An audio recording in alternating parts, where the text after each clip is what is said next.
Qui volent, se droguent, sont extrêmement violents. Ils harcèlent les habitants du quartier de la Goutte d'Or à Paris. Il a fallu des semaines aux journalistes de complément d'enquête pour parvenir à établir un contact et à retracer le parcours de ces jeunes migrants insaisissables. Voyez un extrait de cette enquête signée Louis Milneau-Dupont et Florian Lemoyle. C'est un petit square du 18e arrondissement de Paris. À 2 pas des familles du quartier, d'autres enfants, livrés à eux-mêmes. On les surnomme les gamins perdus de la Goutte d'Or. Presque tous viennent du Maroc. Ils sont une soixantaine. Ils ont entre 9 et 17 ans. Comme ils sont en nombre, ils font peur. Et une femme qui pleure, on m'a volé mon portable. C'est des loups et ils ont peur de rien. Imprévisibles et violents, leurs journées sont rythmées par leur larcin. Ils ont cumulé 813 gardes à vue l'an dernier, souvent pour des vols à l'arraché, comme ce sac dont ils viennent de s'emparer. Beaucoup consomment déjà des drogues dures. On prend des cachets, du Rivotril pour dormir, mais aussi des anxiolytiques et de l'ecstasy. Depuis 2 ans, la mairie de Paris est désemparée face à ces enfants des rues.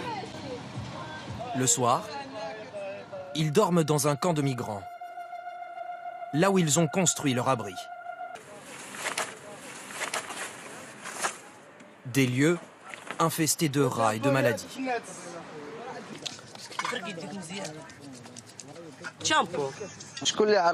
On ne sait jamais ce qu'il va nous arriver. Parfois la nuit, il y a des trucs qui te piquent. Et tu te réveilles le matin, tu te grattes de partout. Et ça, c'est la gale. Salim a 17 ans.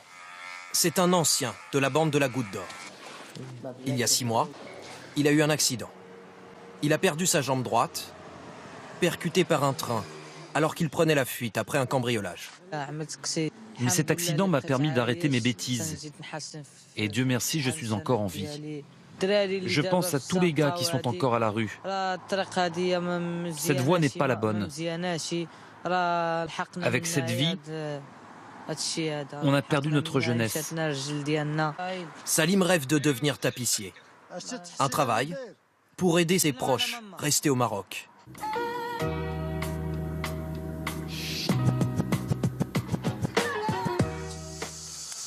Une famille modeste de Tanger qui a accepté de nous recevoir. Salim les a quittés à l'âge de 14 ans. Depuis qu'il est tout petit, il demandait toujours des choses qu'on ne pouvait pas lui offrir. C'est pour ça qu'il est parti. Tanger, Fès ou Casablanca, au Maroc, dans ces grandes villes, plus de 40% des jeunes sont au chômage. Et dans le pays, près de 25 000 enfants vivent à la rue. Et ce reportage est à retrouver dans Complément d'enquête ce soir à partir de 22h40. Les abeilles meurent.